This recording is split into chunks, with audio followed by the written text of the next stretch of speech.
बोलिए चिंतामणि पार्श्वनाथ भगवान की, वर्तमान शासननायक भगवान महावीर स्वामी की, समस्त संस्कृति संवर्धक आचार्य विद्यासागर जी महाराज की, परम पूज्य प्रमाणिक संत महामना मुनिराज प्रमाण सागर जी महाराज की, परम पूज्य रह सागर जी महाराज की, अहिंसामयी जैन धर्म की।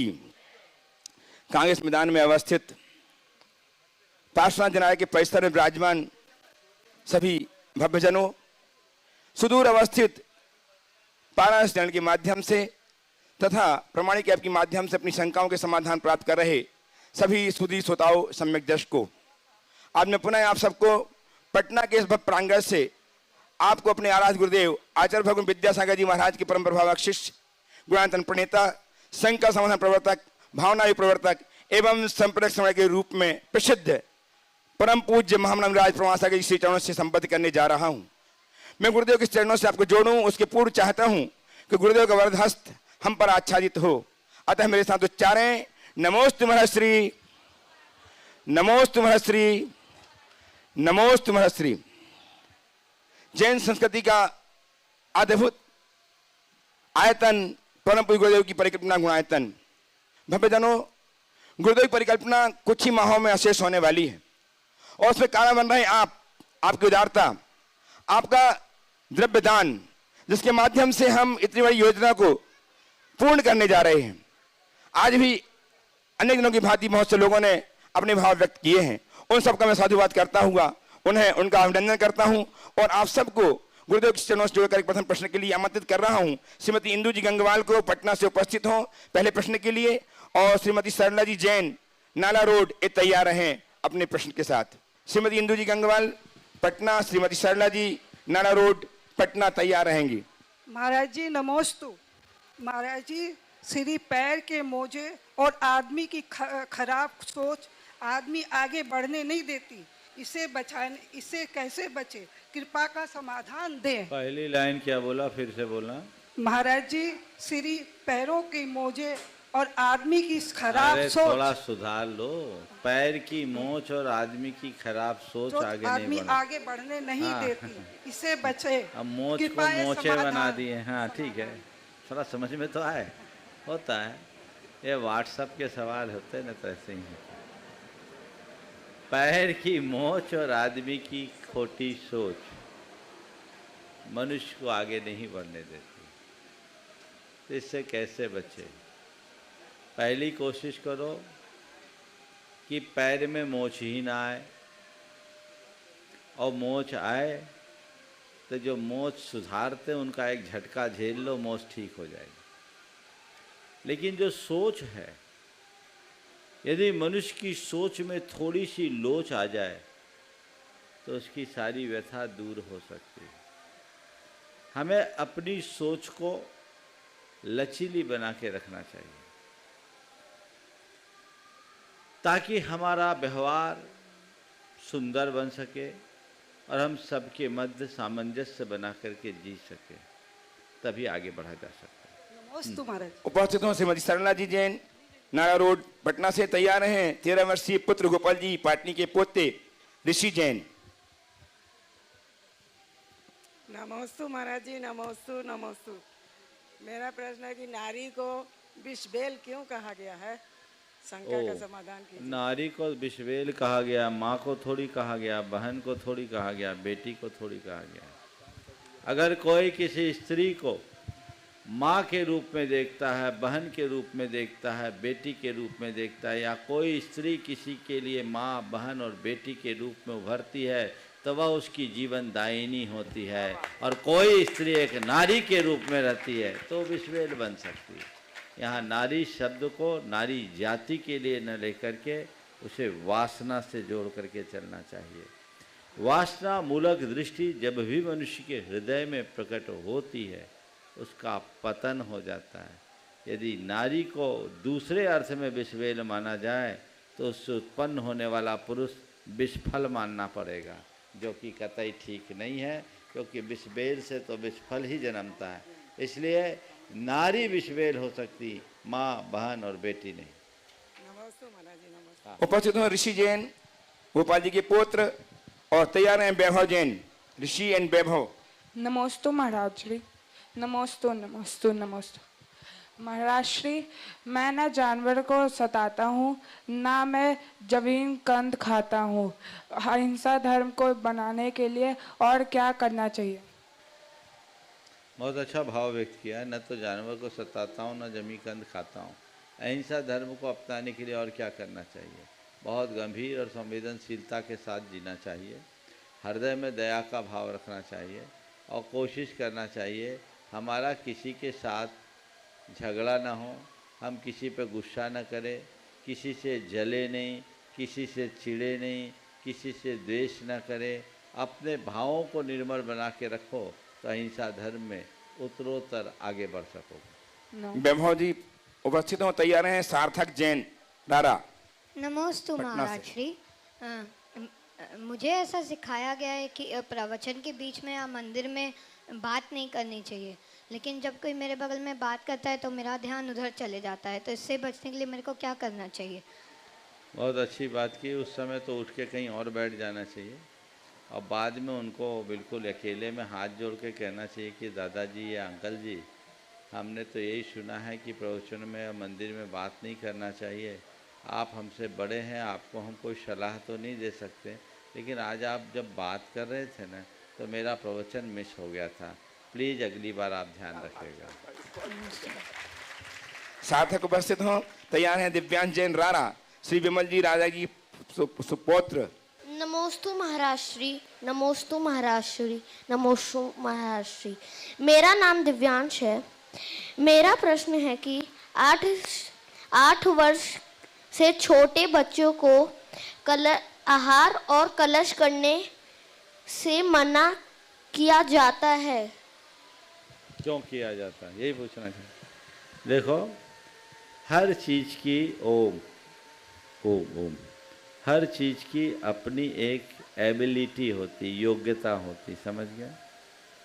कोई भी बच्चा जब तक 8 वर्ष का नहीं होता तब तक उसके हृदय में अपने जीवन के हित अहित का सच्चा विवेक नहीं होता। पूजा पाठ, आहार दान आदि धार्मिक क्रियाएं हैं जो हित अहित के विवेक के बाद ही सही होती। इसलिए उन्हें 8 वर्ष तक केवल सीखने की बात की गई है। 8 वर्ष का होने के बाद ही उसे इसके योग्य माना गया। ठीक है, आए सार्थक जैन उपस्थित हो गया। नहीं, ये तो दिव्यांश है। सार्थक उपस्थित हो, तैयार हैं श्रीमान ईश्वर नारायण जी, विभा सिंह जी, लोहानीपुर पटना। नमोस्तु गुरुदेव। नमोस्तु गुरुदेव। नमोस्तु गुरुदेव। मेरा नाम सार्थक है। मेरा प्रश्न ये है कि आप जब अपने घर से निकले थे तो आपको अपने मम्मी पापा की याद नहीं आई थी? बहुत अच्छा सवाल है। ये सवाल हर किसी के मन में आता है। देखो, घर से निकलना 2 तरह से होता है। एक अपने असली घर को पहचानने के बाद, और एक किसी मजबूरी में घर से निकलने के बाद। समझे? मैं जब घर से निकला तो सच्चे अर्थों में मैं घर से निकला ही नहीं। ये तो लोक भाषा में कहा जाता है कि मैंने घर छोड़ा। सच्चे अर्थों में मुझसे पूछो तो मैं तो अपने असली घर में प्रवेश किया। समझ गए? जिस घर को आप लोग अपना घर मानते हो ना, वो असली घर नहीं है। ये तो ईंट गारों की इमारत है। ऐसे घर तो हमने अनंतों बनाए और छोड़े हैं, बसाए और छोड़े हैं। असली घर हमारी अंतरात्मा में, उसे पहचानो।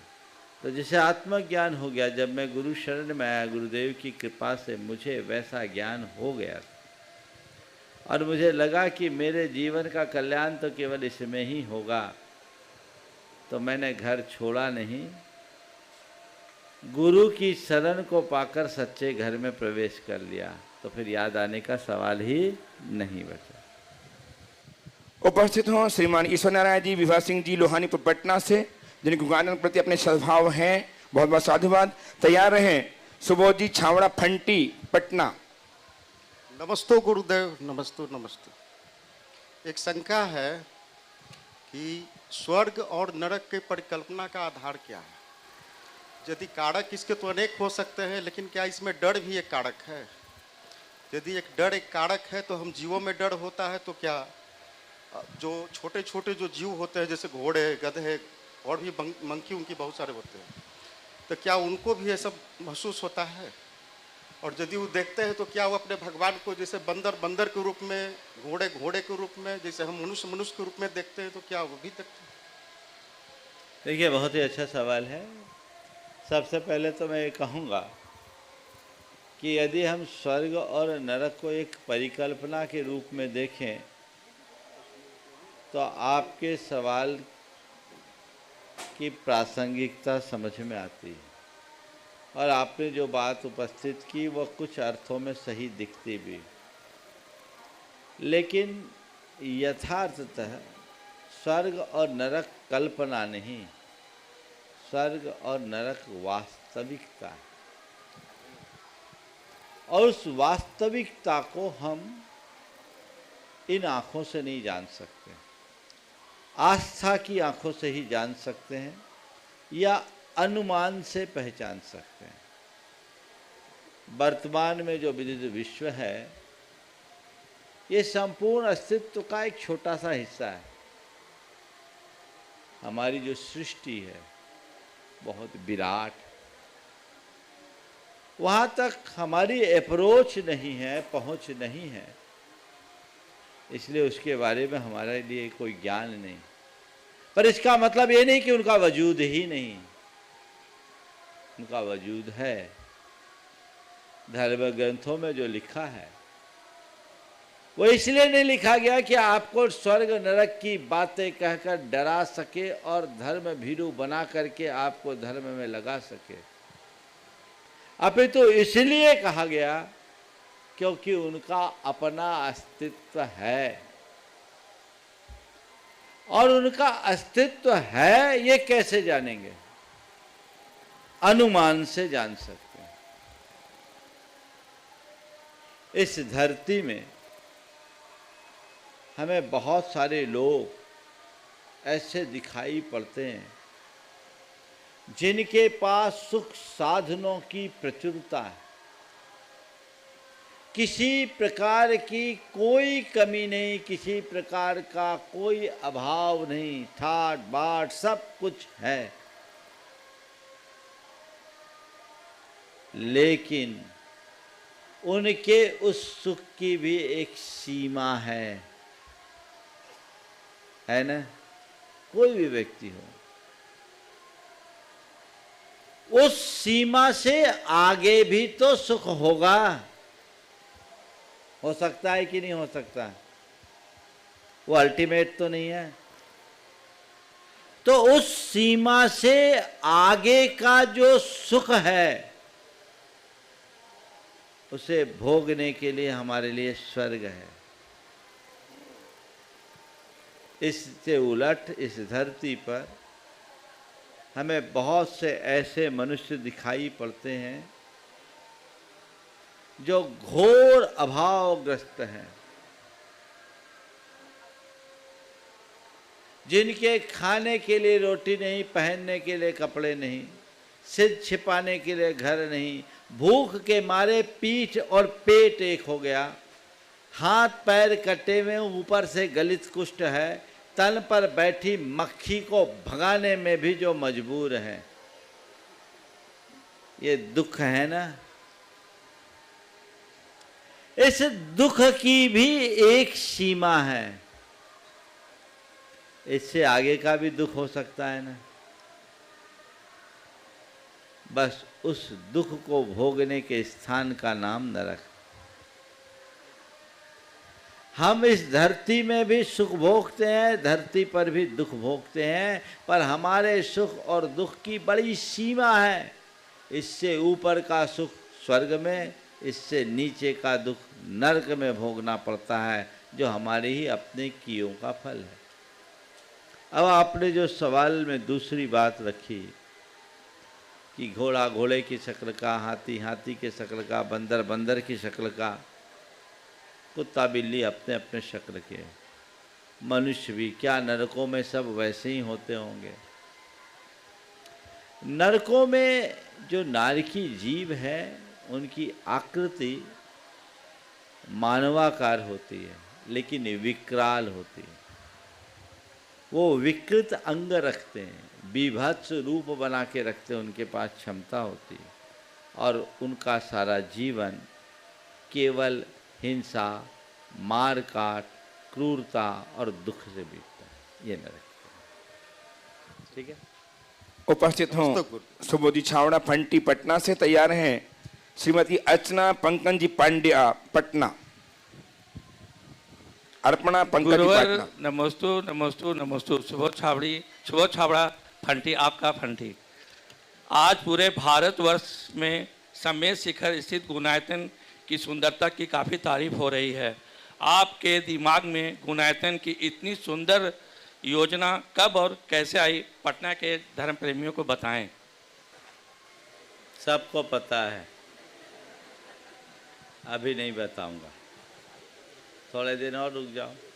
इस मंच से मैं अनेक बार बता चुका हूँ। ऐसे कितने लोग हैं जिनको गुणायतन के बारे में जानकारी नहीं है? सबको पता है ना?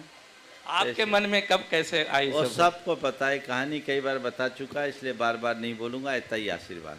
चल। अर्पणा जी पंकज जी पांडे उपस्थित हो पटना से तैयार हैं पत्रकार छायाकार श्री वीके जैन रारा पटना। नमोस्तु नमोस्तु नमोस्तु गुरुदेव। गुरुदेव, मेरी ये शंका है कि आजकल हम हर चीज़ शॉर्टकट में पाना चाहते हैं। जैसे आजकल हम पूजा विधान भी जो करते हैं वो शॉर्टकट में करते हैं। पहले सिद्ध चक्र विधान करने में 8 दिन लग जाते थे, पर आजकल हम उसको 4 से 5 घंटे में ही ख़त्म कर लेते हैं। शांति विधान पूजा भी जो होती है वो भी पहले हमारे 4-5 घंटे लगते थे, पर आजकल 15-20 मिनट में हो जाती है। और देवशास्त्र गुरु पूजा, विद्यमान पूजा, ये सब 3 मिला करके हम एक साथ पूजा करते हैं। तो क्या ये उचित है? समय की मैं समझ रही हूँ कि समय भी बहुत ज़रूरी देखना होता है, पर क्या ये उचित है इस तरह से शॉर्टकट में हम पूजा करें? आपको उचित लगता है क्या? नहीं गुरु। तो कैसे उचित होगा? किसी भी अनुष्ठान को जब तक हम उसकी रीति के अनुरूप नहीं करते तब तक उसका वांछित लाभ नहीं मिलता। पूजा पाठ भक्ति करना अलग बात है, पर कोई अनुष्ठान संपन्न करना अलग बात। आपने सिद्ध चक्र मंडल विधान की बात की। जैन परंपरा के अनुसार सिद्ध चक्र महामंडल विधान एक बहुत बड़ा अनुष्ठान माना जाता है। मैं आप सबसे कहूँगा कि जीवन में जब भी सिद्ध चक्र विधान करो तो 8 दिवसीय अनुष्ठान है, उसे अष्टानिकी पूजा कहा जाता है। तो 8 दिन में ही संपन्न करे, उसमें कोई कॉम्प्रोमाइज ना करे। ये जो गली निकालने लगे हैं तो फिर वो विधान नहीं, आपकी पूजा भर हो जाएगी, और उससे जो लाभ मिलना चाहिए आप उससे वंचित रह जाएंगे। पूजा पाठ की जहाँ तक बात है, हम भाव से पूजा करें और जितना समय है उतने पूजा करें। 4 पूजा करने की जगह 1 पूजा करें और 4 पूजा का समय निकालें। लोग 1 पूजा के समय में 4 पूजा कर लेते हैं, तो आधा बोलते हैं आधा खा जाते हैं, तो पूजा कहाँ हुई? केवल कोरम पूरा हुआ।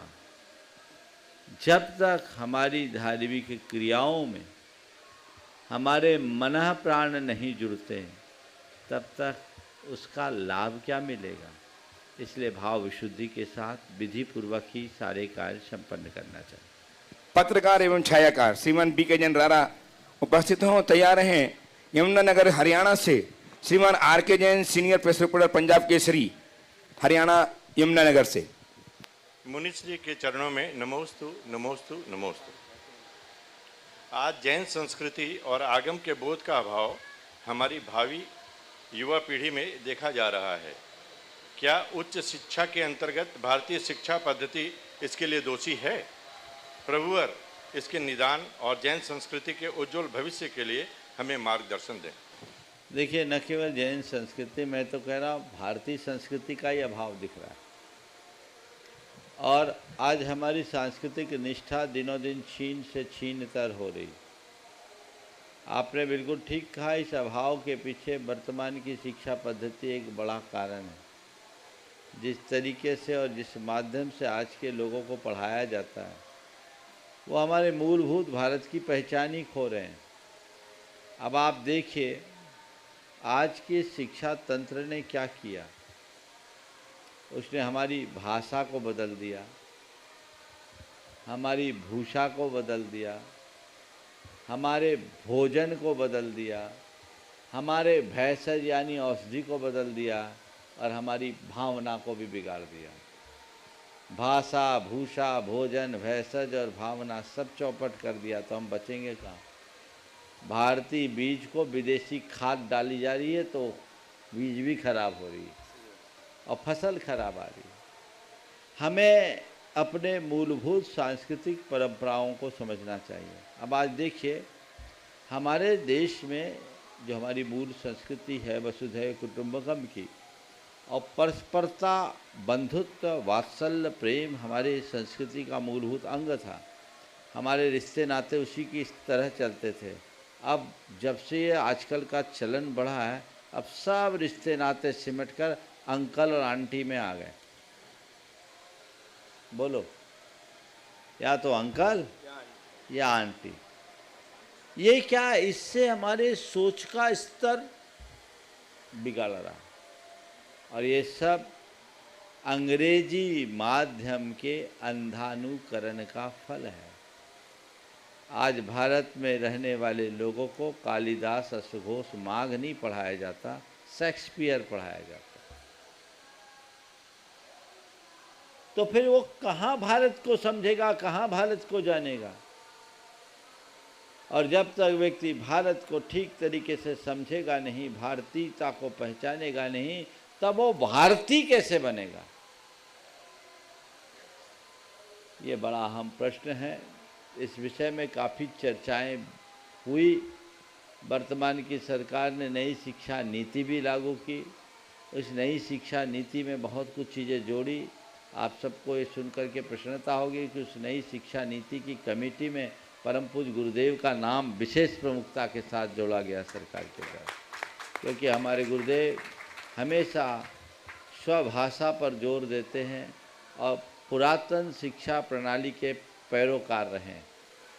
काफ़ी कुछ परिवर्तन है। अब उसमें कितना बदलाव आ सकता है कह नहीं सकते, लेकिन फिर भी वर्तमान की जो व्यवस्था है ये हमें एक बहुत बड़े अंधकार का संकेत कर रही है, जिसके प्रति हमें बहुत सजग रहने की आवश्यकता है। आज इस धर्म सभा में उपस्थित हैं अपने पूरे परिवार के साथ पूर्व शिक्षा मंत्री बिहार श्रीमान डॉक्टर रामचंद्र जी पूर्वे, वर्तमान में जो सदस्य हैं बिहार विधान परिषद के डॉक्टर रंजना जी पूर्वे, श्रीमती उनकी सेवानिवृत्त प्राचार्य उच्चतर माध्यमिक विद्यालय, इंजीनियर समीर कुमार जी कार्यपालक अभियंता बिहार सरकार, पुत्रवधू डॉक्टर स्मिता गुप्ता और मास्टर अजीत कुमार पौत्र इनके साथ उपस्थित हैं। आए गुरुदेव चरणों का अभिवंदन करें, आशीर्वाद प्राप्त करें और अपना प्रश्न प्रस्तुत करके समाधान प्राप्त करें। तालियां बजाकर अभिनंदन कीजिएगा इनका। ऐसा व्यक्तित्व जो लगातार गुरुदेव के मुखारविंद से होने वाले समाधान को सुनकर के अपने जीवन को धन्य कर रहे हैं। यह परिवार पूर्व मंत्री शिक्षा मंत्री बिहार सरकार का यह चले आ रहे हैं। आइए अपने परिवार के साथ आइएगा, नमोस्तु कीजिए, आशीर्वाद लीजिए और अपना प्रश्न प्रस्तुत करके समाधान प्राप्त कीजिए। तैयार रहेंगे श्रीमान कमल जी नोपानी। महाराज जी के चरणों में मेरे परिवार की ओर से नमोस्तु नमोस्तु नमोस्तु। गुरुवर, आप आज हम लोगों के लिए सौभाग्य की बात है कि पूरे परिवार का आज आपसे आपका साक्षात साकार दर्शन हो रहा है। यदि पिछले 5 वर्षों से जिनवाणी माध्यम से आपका जो मंगल प्रवचन होता था, जो शंका समाधान का कार्यक्रम था, आपका निराकार दर्शन होता रहा। हमारी शुरू से इच्छा रही कि हम साकार दर्शन आपका प्राप्त करें। और जब बिहार में आपका आगमन हुआ तो जब आप हजारीबाग में आए तो माननीय विधायक अकेला जी, माननीय विधायक मनीष जायसवाल जी और पूर्व विधायक शाहबादी जी के द्वारा हमने संपर्क किया, लेकिन संजोग नहीं बैठ पाया।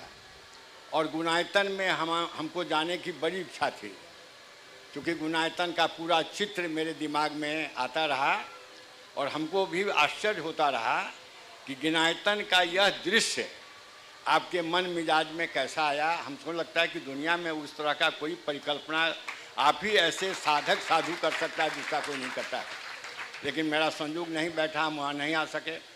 जब आप गुणायतन से आपका विदाई हो रहा था तो हम घबरा गए। तो अभिनव जी से हमने पूछा कि गुरुवर कहाँ जा रहे हैं, तो कहा नहीं आप ही के बिहार में पटना में पहुँच रहे हैं, आप वहाँ उनका साकार दर्शन, तो आज हम आपका साकार दर्शन प्राप्त कर रहे हैं, यह हमारे लिए सौभाग्य की बात है। गुरुवर, मैं 78 वर्ष से मेरी उम्र हो रही है और करीब मेरा अहोभाग्य, कल आपका मैं प्रवचन सुन रहा था, निराशा, शिकायत और अहोभाग्य, तो ईश्वर की परम कृपा और आप लोगों की जो शुभकामना मेरे प्रति रही है उसी का प्रतिफल है कि मैं 20 वर्षों तक कॉलेज का शिक्षक रहा, यूनिवर्सिटी प्रोफेसर बिहार विश्वविद्यालय में गणित का मैं रहा और अपने जीवन का रियल एनालिसिस भी किया।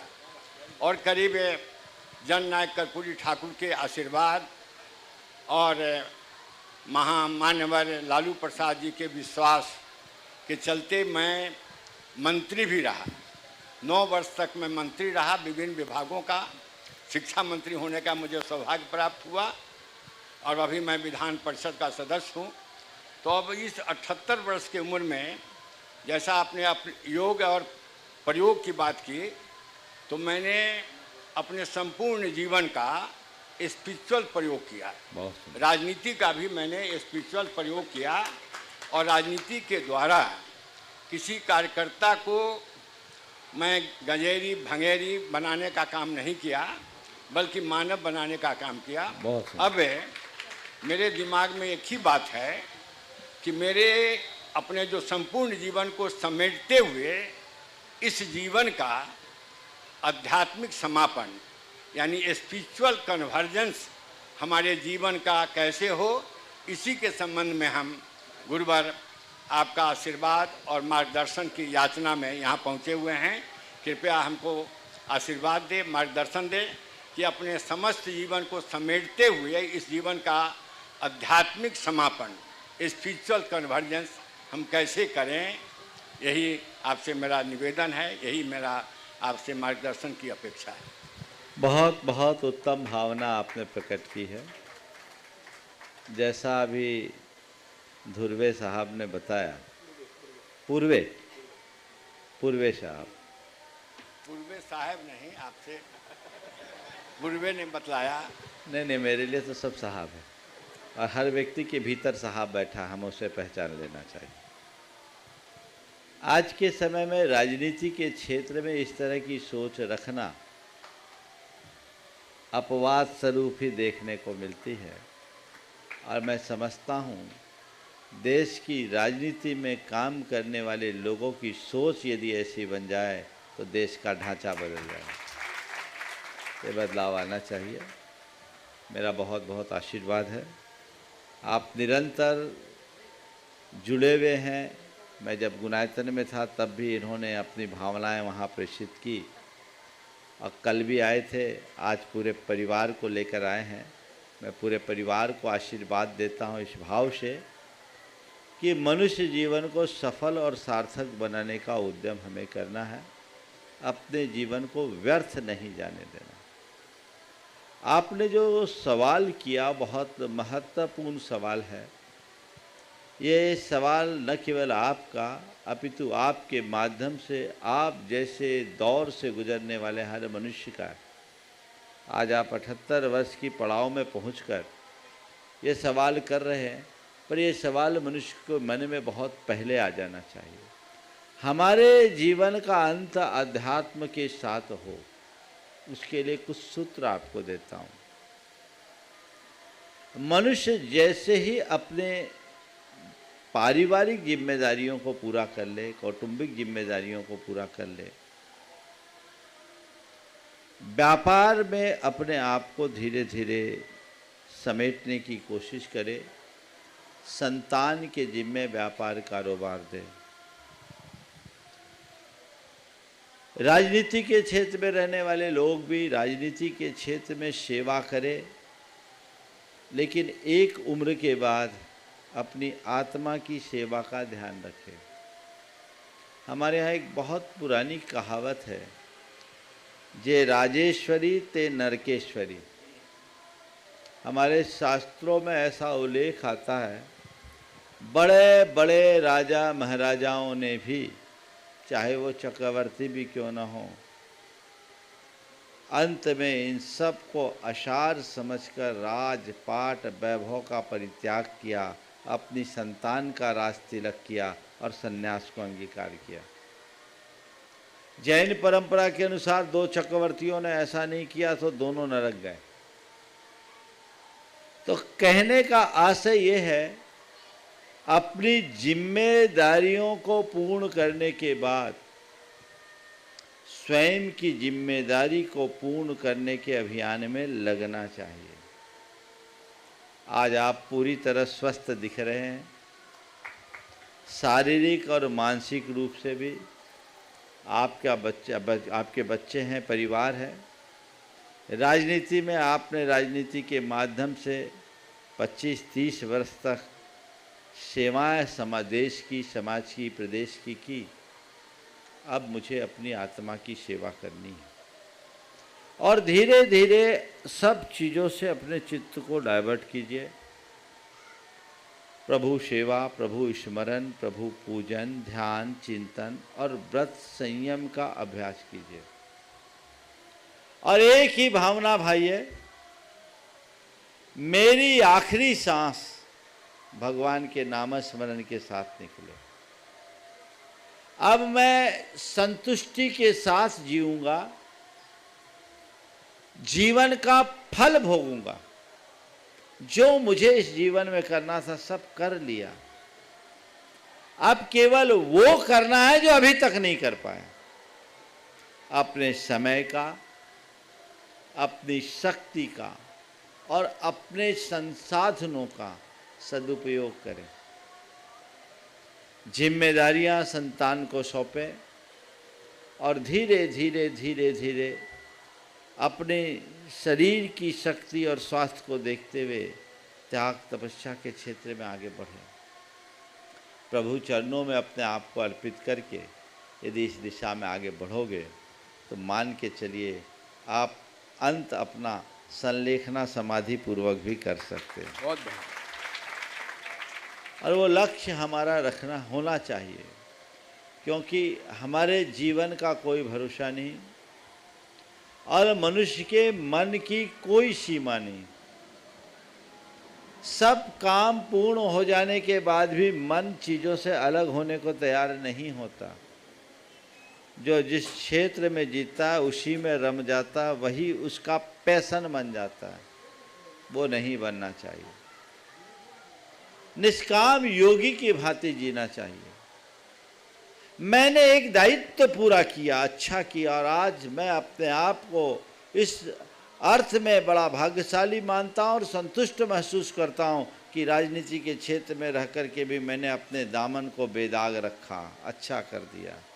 अब अपनी चेतना को निर्मल मुझे बनाना है। ये लक्ष्य आप रखेंगे, अंतर्मुखता को आप धीरे धीरे बढ़ाएंगे तो निश्चित आप अपने जीवन में वह प्राप्त कर सकेंगे जिसके आप अधिकारी। रंजना जी, डॉक्टर रंजना जी पूछेंगे? आपको करना है प्रश्न? ठीक है, पूछ ले, पूछे, दे दीजिए। और आपके पुत्र लीजिए माइक। नमस्ते गुरुदेव। गुरुदेव, मैं चाहती हूँ गुस्सा नहीं करूँ, लेकिन एकाएक कुछ गलत चीज़ को देखती हूँ तो बड़ी ज़ोर से गुस्सा मुझे आ जाती है, फिर तुरंत लेकिन मन शांत हो जाता है। मैं प्रतिदिन आपकी भावनाएं जो है 5 मिनट की भावना योग मैं करती हूँ डेली प्रतिदिन, और मैं चाहती हूँ उसका अमल करूँ लेकिन क्रोध पर मैं नियंत्रण नहीं रख पा रही हूँ। बहुत सुंदर। देखिए, गुस्सा की बीमारी हर किसी पर है, जिसको लग जाए बड़ी मुश्किल होती है छूटना। बाद में गुरुदेव बड़ी पछतावा होता है कि क्यों मैंने। गुस्सा है ही इसका, जिसकी शुरुआत अविवेक से होती है और अंत पश्चाताप से। मैं आपको एक सलाह दूंगा, 5 मिनट का आप भावना योग कर रहे हैं तो करें, पर मैं चाहता हूँ 24 घंटे भावना योग करें। 24 घंटे भावना योग क्या, जब आप खड़े रहें, जब भी आप स्थिर रहें, एक मंत्र जपें, मुझे शांत रहना है। अपने ऑफिस में लिखें, मुझे शांत रहना है। अपने मोबाइल के वॉलपेपर में लिखें, मुझे शांत रहना है। अपने कमरे में मुझे शांत रहना है। अपनी गाड़ी में मुझे शांत रहना है। रिंगटोन में ले लो, मुझे शांत रहना है। जब ये बात दिन भर आप देखते रहोगे, मुझे शांत रहना है, मुझे शांत रहना है, मुझे शांत रहना है, तो जैसे ही गुस्सा आने को होगा ना, अंदर से आवाज़ आएगी, मुझे शांत रहना है। तो उफनते दूध में चुल्लू भर पानी। गुरुदेव ये प्रैक्टिस करना होगा, और ये एक स्वभाव जैसा बन जाता है। क्रोध, उसको जीतने के लिए पुरुषार्थ करना है। ये किसी के आशीर्वाद से दूर नहीं होगा, कोरे संकल्प से भी दूर नहीं होगा। उसके लिए अभ्यास चाहिए। यह अभ्यास आप कीजिए, मुझे पक्का भरोसा है, अगर आपने 3 महीना ऐसा अभ्यास कर लिया तो कभी इसी मंच से आप खुद कहोगे, महाराज चमत्कार हो गया। गुरुदेव एक और प्रश्न मैं करना चाहती हूँ। बोलिए। हाँ। कि कभी कभी गुरुदेव ऐसा क्यों होता है कि हम चाहते कुछ और हैं लेकिन हो कुछ और जाता है।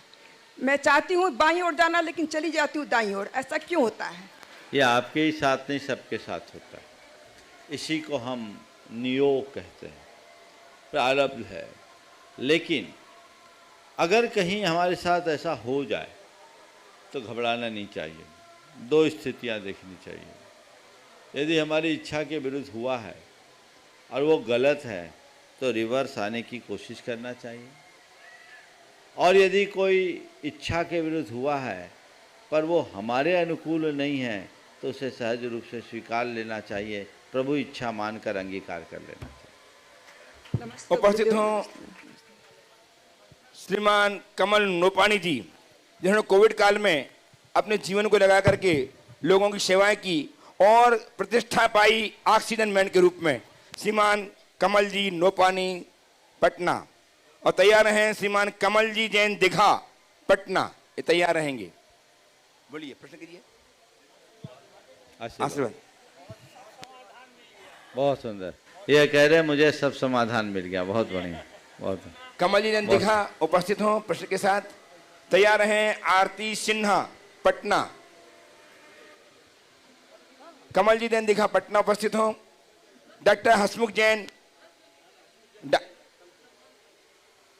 आरती सिन्हा जी, पटना उपस्थित हों।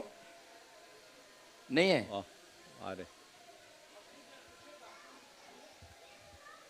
Doctor Hasmukh ji Jain, doctor AIIMS, doctor AIIMS में। हाँ, एम्स में। हाँ, बोलिए। अपना नाम बोल दीजिए। मेरा नाम हसमुख जैन है। हसमुख जैन। मैं यहाँ पे एसोसिएट प्रोफेसर हूँ एम्स पटना में। और मेरा प्रश्न महाराज श्री आपसे एक शंका है कि मेरा जो कार्य, मेरी जो ड्यूटी आवर्स हैं वो बहुत ज़्यादा होते हैं, जिसकी वजह से मैं अपने मंदिर, पूजा पाठ और इन कार्यों में मैं ज़्यादा सक्रिय नहीं रह पाता हूँ। तो मुझे इसके लिए कोई ऐसा रास्ता हो या ऐसा समाधान हो जिसके जो मैं करके और एटलीस्ट अपने धर्म के प्रति भी मैं अपने उत्तरदायित्वों को समय से पूरा कर पाऊँ। देखिए, आप जैसे चिकित्सकों के लिए मैं एक सलाह दूंगा कि आप अपने कर्म को ही अपना धर्म मान लो, और एक बात तय कर लो कि मैं धर्म कर सकूं न कर सकूं कोई चिंता नहीं, पर जीवन में कभी अधर्म नहीं करूंगा। यदि इतनी सोच बना लेंगे तो बहुत बड़ा बदलाव। मैं महाराज श्री मैं राजस्थान से हूँ, उदयपुर डिस्ट्रिक्ट, जहाँ जेताना करके एक छोटा सा गांव है सलुम्बर तहसील के अंदर। मैं वहाँ का निवासी हूँ और मेरे गांव से मैं निकला हुआ एम्स तक पहुँचने वाला पहला व्यक्ति हूँ। बहुत सुंदर, बहुत उस पूरे संभाग के लिए। हाँ। कमल जैन दिखा जी, आइए। प्रश्न आप ही हैं? अच्छा। हाँ, अगला बोल। आरती सिन्हा पटना। हाँ। नहीं है? हाँ, उपस्थित हो? आरपी सिन्हा साहब उपस्थित हो? विमल जी परिचय देंगे। और विमल जी राणा इनका परिचय देंगे। आरपी सिन्हा साहब का परिचय देंगे। पद्मश्री विभूषित श्रीमान विमल जी राणा समाज के गौरव पुत्र, इनका परिचय भी कराएंगे आरपी सिन्हा साहब का। आप ये मनोविज्ञान के बहुत बड़े प्राध्यापक यहीं हैं। आ जाए। आप प्रोफेसर आरसी सिन्हा साहब फिलॉसफी यानी कि दर्शन शास्त्र जिसको कहते हैं उसके देश के एक बड़े ख्याति प्राप्त प्राध्यापक हैं। पटना यूनिवर्सिटी में आप हेड ऑफ द डिपार्टमेंट रहे, पटना यूनिवर्सिटी टीचर्स एसोसिएशन के अध्यक्ष रहे और अभी भारत सरकार का शिक्षा मंत्रालय का एक बड़ा सेंटर है national Indian council for philosophical research, उसके आप चेयरमैन रहे। देश विदेश के अंदर साल में 4 महीने 5 महीने फिलॉसफी के ऊपर, दर्शन के ऊपर, जैनोलॉजी के ऊपर आपके व्याख्यान होते हैं पूरे देश भर में, विदेशों में। और अभी 13 तारीख को महावीर जयंती पर छपरा में भी इनका महावीर जयंती के ऊपर व्याख्यान होने वाला है। आज संजोग की बात है कि आज हमारे बीच उपस्थित हैं और महाराज श्री से आशीर्वाद लेने आप आए हैं। इन्होंने अनेकों पुस्तकें लिखी हैं जो धर्म, शास्त्र और ज्ञान और जैनोलॉजी को लेकर, इनके बहुत सारी पुस्तकें भी हैं। इसके साथ ही इनके ऊपर एक पुस्तक निकली जिसका विमोचन अन्ना हजारे जी ने किया था। तो आप और अनेकों पुस्तकें इनके द्वारा खुद की रचित है और बड़े सरल और हमारे बड़े भाई के रूप में है। आज संजोग से महाराज श्री के सामने उपस्थित है। शंका कीजिए, कोई शंका कीजिए। महाराज श्री को मेरा प्रणाम। दर्शन शास्त्र के अध्यापक होने के कारण निश्चित ही जहाँ पैराडॉक्स दिखता है, वो एक प्रश्न में जो सर्वसाधारण की दृष्टि से जिज्ञासा है। एक तरफ जैन धर्म को निरीश्वरवादी कहते हैं और दूसरी तरफ भगवान महावीर की चर्चा। भगवान जब भी लगाते हैं तो किस अर्थ में, क्योंकि हिंदू धर्म में जो भगवान का की अवधारणा है और यहाँ महावीर के साथ जो भगवान की अवधारणा है, तो हम चाहेंगे कि इस पर थोड़ा प्रकाश आप डालें। बहुत बहुत अच्छा सवाल आपने किया है। आप 2 मिनट खड़े रहें यहीं तो अच्छा रहेगा। आपने एक वाक्य कहा कि जैन धर्म को निरीश्वरवादी धर्म कहा जाता है। मैं समझता हूँ ये अवधारणा ठीक नहीं है। जैन धर्म में ईश्वर की पूर्ण मान्यता है, पर हाँ, जैन धर्म किसी अनादि सिद्ध ईश्वर या परमात्मा पर विश्वास नहीं करता।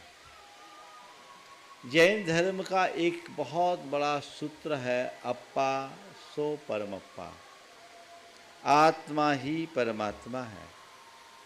जिस ईश्वर की हम पूजा उपासना करने के लिए मंदिरों में जाते हैं, दुनिया में जाते हैं, वो ईश्वर हमारा ही अपना रूप है, हमारे भीतर है। और जब तक हम में विकार है तब तक वो साकार नहीं हो पाता। विकार ग्रस्त प्राणी आत्मा है और विकार रहित चेतना ही परमात्मा है। तो अप्पा सो परमप्पा ये अवधारणा है। भगवान महावीर को हम भगवान कहते हैं, तो भगवान कहने का प्रयोजन दूसरा है। भग यानी ज्ञान, जिनके पास ज्ञान है वे सब भगवान हैं। भगवान महावीर ने अपनी तपस्या के बल पर अपने जीवन में पूर्ण ज्ञान घटित किया, इसलिए भगवान हो गए। और वह कहते हैं कि शक्तितः ये भगवान आत्मा तुम्हारे भीतर भी विराजमान है, पर जब तक तुम विकारों से ग्रसित रहोगे उसे प्रकट नहीं कर सकते।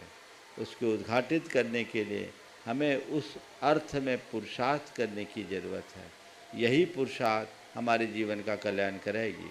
जैन धर्म कहता है सिद्धि स्वात्मोपलब्धि, अपने आत्मा के वास्तविक स्वरूप की अभिव्यक्ति का नाम ही सिद्धि है, वही मुक्ति है। इस अर्थ में भगवान है। तो जहाँ तक निरीश्वरवाद शब्द का प्रयोग जैन दर्शन के लिए किया जाता है, ये सब उन विद्वानों के द्वारा किया जाता है जिन्होंने जैन धर्म के मूल ग्रंथों को पढ़ने का प्रयास नहीं किया। चूँकि आप दर्शन शास्त्र के मर्मज्ञ हो, इस बात को अच्छे से समझते होंगे, लेकिन ये विडंबना है कि आज भी जैन धर्म के बारे में यही मान्यता दी जाती है। जब जैन धर्म ये अप्पा सो परमप्पा की बात करता है तो फिर बात क्या है? ईश्वर केवल एक ही अवधारणा का ईश्वर नहीं है जो लोक में माना जाता है। यदि ईश्वर की अवधारणा केवल ये है कि जगत करता है, जगत पालक है, जगत नियंता, कोई सर्वमान्य शक्ति, सर्वव्यापी शक्ति ही ईश्वर है, तो जैन धर्म ऐसे ईश्वर को मान्यता नहीं देता। लेकिन जैन धर्म यदि ईश्वर को इस अर्थ में लेता है जो अपने आत्मा के ऐश्वर्य में जीता है, वो ईश्वर है, तो ऐश्वर हम आपके सबके भीतर है। कहाँ निरीश्वरवाद है? जैन दर्शन आत्मा के अस्तित्व पर बड़ी दृढ़ता के साथ विश्वास करता है, आत्मवादी दर्शन है। आपके संज्ञान में एक बात और प्रसंग में मैं लाऊंगा। एक और जैनों के बारे में गलत बात प्रचारित की जाती है। जैन दर्शन को नास्तिक दर्शन भी कहा जाता है। ये एक जुमला सा बन गया, जैन निरीश्वरवादी हैं, जैन धर्म जैन दर्शन नास्तिक है। ये बिल्कुल ठीक नहीं है। इस विषय में डॉक्टर मंगल देव शास्त्री, जो उत्तर प्रदेश के संभवतः मुख्यमंत्री भी रहे, बहुत प्राच्य विद्या के बड़े विशारद रहे, उन्होंने एक बहुत अच्छी बात लिखी कि आस्तिक और नास्तिक शब्दों का प्रयोग अस्ति नास्ति दिष्टम मति इस पाणिनि सूत्र के आधार पर हुआ।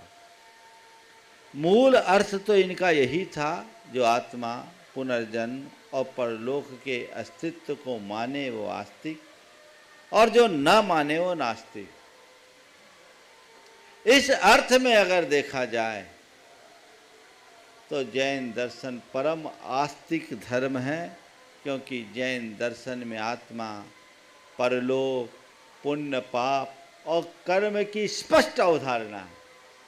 उन्होंने इसे एक परंपरागत भ्रम निरूपित किया कि यदि हम आस्तिक और नास्तिक का अर्थ वेद को माने तो आस्तिक, या ईश्वर के अस्तित्व कर्तृत्व को माने तो आस्तिक, अन्यथा नास्तिक, तो ये तो ऐसा हो गया कि इस्लाम को मानो तो मोमिन, नहीं तो को काफिर। ये चीज़ें ठीक नहीं हैं। तो जैन धर्म आत्मवादी धर्म है, आत्मवादी दर्शन है। इसलिए जैन दर्शन को आस्तिक दर्शन के रूप में देखा न जाना चाहिए। और जैन धर्म ईश्वरवादी है, ईश्वर कर्तृत्व पर विचार नहीं करता। जैन दर्शन सृष्टि के कर्तृत्व में ईश्वर का कोई योगदान नहीं मानता। वो ईश्वर को इस आरोप से मुक्त रखता है, क्योंकि जैन दर्शन के अनुसार ईश्वर कृतकृत्य है, उसे संसार को रचने की कोई ज़रूरत ही नहीं। संसार अनादि से है, चला आ रहा है, चलता रहेगा, ये अपने स्वभाव से प्रवर्तित हो रहा है, होता रहेगा। और हर प्राणी अपने अपनी कर्मों के अनुरूप अपने जीवन में शुभ अशुभ फल भोगते हैं। ईश्वर का उसमें कोई स्थान नहीं है। यह अवधारणा है। मैं समझता हूँ आपकी भी दृष्टि में ये बात होगी, और ये सवाल आपने अपने लिए नहीं, अपने माध्यम से इस संदेश दिलाने के लिए पूछा होगा। ये दोनों चीज़ें आई हैं, और मैं चाहूँगा कि इस तरह के विचार लोगों के बीच जाए, ताकि भारत के एक प्राचीनतम धर्म और दर्शन के विषय में जो भी भ्रम है उसका निवारण हो। मंजू जी पाटनी गुवाहाटी से। आपको दीजिए एक बार। इस बीच एक हमारे बीच प्रोफेसर विजय शंकर विद्यार्थी जी भी, आप भी एक मिनट, आप कुछ बोलेंगे, आप कुछ बोलें। प्रचलित अवधारणा, हाँ दीजिए ना, आप माइक में बोलिए। प्रचलित अवधारणा रही है कि जैन धर्म निरीश्वरवादी है। हाँ, बहुत तो उसका खंडन आपने शास्त्रीय ढंग से किया। ये हम लोगों के लिए पूरा मत जो विद्यार्थियों को जो, या शिक्षक की जो अवधारणा है, प्रचलित अवधारणा उसका आपने बहुत ढंग से खंडन भी किया और स्थापना भी की। इसके लिए मैं बहुत बहुत आभारी हूँ, क्योंकि प्रचलित अवधारणा बहुत सुंदर, बहुत सुंदर। हाँ हाँ, परिचय दे दो। बोलिए, परिचय दीजिए। आप विजय शंकर विद्यार्थी जी, आप प्राध्यापक हैं और वर्षों से दर्शन शास्त्र के बच्चों को आप पढ़ाते रहे हैं और सामाजिक कार्यों से बहुत जुड़े हुए। मैं दर्शन शास्त्र का डॉक्टर आरसी सिन्हा के शिष्य हूँ और भागलपुर विश्वविद्यालय में मैं प्राध्यापक हूँ। मैं भी दर्शन शास्त्र के प्रति अधिक गहराई रखता हूँ और दर्शन जैन थ्योरी ऑफ कांट है, जैनिज्म थ्योरी को भी मैंने बहुत अच्छे से पढ़ा। मुझे भी लगता है कि जैन में धर्म में ईश्वरवादी परंपरा सचमुच में है। हम तो सर से डिस्कशन करते हैं कि ईश्वरवाद तो कहीं झलक नहीं आता है सर, लेकिन तर्क वितर्क के कारण मैं भी थोड़ा संकुचित हूँ। इसीलिए आपसे जो आज ने आपने इस बात का खंडन किया है तो मुझे बहुत खुशी हुई और इसके लिए मैं आपको साधुवाद देता हूँ, नमन करता हूँ। मैंने खंडन नहीं किया न मंडन किया, मैंने तो एक अवधारणा को स्पष्ट किया। क्या बात है। मैं खंडन मंडन पर भरोसा नहीं करता। आज का युग खंडन मंथन का युग नहीं है, आज का युग मंथन का युग है। हम मंथन करें और साफ अवधारणा लोगों के बीच रखें। हमें खुली सोच लेकर के चलना चाहिए।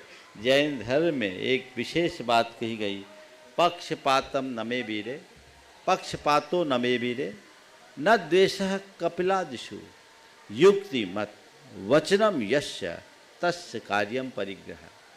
न तो मेरा महावीर के प्रति कोई पक्षपात है और न ही कपिल आदि अन्य दार्शनिकों से मुझे कोई द्वेष है। जिसके वचन युक्तिपूर्ण है वो मुझे स्वीकार है। ये हमारी बात होनी चाहिए। जैन दर्शन कहता है मेरा सो खरा, ये सही नहीं है, खरा सो मेरा, ये सही है। ये राह अपना लो, जीवन धन्य होगा। और आशीष सिंह सिन्हा जी के लिए मैं ये जैन धर्म और दर्शन एक कृति दे रहा हूँ। आपकी अवधारणा इसमें क्लियर है। एक ही एक और ले हाँ, आ रही है। जब आप पूछिए, आप पूछिए। हो गया, हो गया। मंजू जी पाटनी गुवाहाटी से उपस्थित हो, तैयार हैं। राजेश सरना जी छावड़ा, परिवार पटना। नमोस्तु गुरुदेव। हाँ, मेरी एक शंका है। जैसे हमारे घर के बगल में चैत्यालय है और हमारे घर से ही वहाँ के भगवान के दर्शन हो जाते हैं और शांति धारा कलश भी दिख जाते हैं, लेकिन क्या यह मतलब उचित है या? एकदम उचित है। यदि घर को मंदिर बना लो तो, अगर भगवान दिख रहे हैं घर से तो भगवान के दर्शन वंदन कर लेना, पर घर में वो काम मत करना जो भगवान के सामने नहीं किया जाता।